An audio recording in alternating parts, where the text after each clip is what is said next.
তোমরা কোন স্কুলে পড়ো? আমরা হরিণাগাছ হাউস স্কুলে পড়ি। তোমরা বাড়ি কোনখানে? চালতাছড়ি। কিটা সমস্যা? আমরা স্কুল আইতে সমস্যা হয়। ব্রিজটা তো পুরোপুরি মানে মেরামত হইছে না, আর অর্ধেক হইছে, আর অর্ধেক লাগবে। তো নিচে তো জল যাইতেছে প্রচুর, তো তোমরা কিভাবে আপ ডাউন করো? এটা তো ব্রিজটা হইছে না, এটার উপর দিয়ে তো কি করবে, আইতে লাগবে। অনেক জন আয় আমাদের এখানে, আমাদের হরিণা ব্রিজটা ভেঙে গেছে। হ্যাঁ, তো এখন তোমাদের আমাদের ব্রিজ একটা আছে, এটা তো অন্য। এখন কি তোমরা এই ভাঙা রোড ব্রিজ দিয়ে আপ ডাউন করো? হ্যাঁ। কতজন ছাত্রছাত্রী আছে এদিক থেকে আপ ডাউন করে? অনেকজন আছে। সবাই কি এই রোডে আপ ডাউন করে? হ্যাঁ, সমস্যা হয়, অনেকজন আইতে পারে না, অনেকজন ধরে, অনেকে রেল ব্রিজ থেকে আয়। আর রেল ব্রিজ দিয়ে আইলে তো সময়, রেলে তো ঠিক নেই কবে আইবো। সবসময় স্কুলে আইতে পারো নি? না, কি কারণে আইতে পারো না?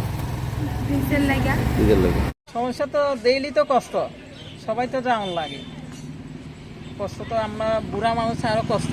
কি কারণে হইতেছে কষ্টটা? তো ব্রিজ হইতেছে না, এত বছর 14-15 বছর হয়েছে কমনি। এক্ষণে আপনারা ওই দিক থেকে আসার রাস্তা কি? রাস্তা তো দেখেন না কি অবস্থা, আগে ফ্যান ব্রিজ আসলে ভাঙিয়ে গেছে গায়ে, এখন ইয়ে তো হইতেছে না। তো নার্সারি হইতে কলেজ পর্যন্ত হাজার হাজার ছাত্ররা কষ্ট হইতেছে না, ডেইলি তো হইতেছে অনবরত। আমরা না আচ্ছা 2-1 দিন, ছাত্ররা তো ডেইলি রেগুলার যাইতেছে, তারা তো আরো কষ্ট হইতেছে। অনেক সময় পয়রা তো যাইতে পারে, রিক্সার ব্যাপার। 2011 না 12-তে হয়েছে, মানে এত বছর থাকে না ব্রিজ। এই ব্রিজটা কোন জায়গাতে আছে? বিরিয়ানি চালতেছড়ি মনু নদী হয়, মনু নদী করে, মনু নদী। তো এই ব্রিজটা হরিণা, এদিকে চালতেছড়ি লোকজনের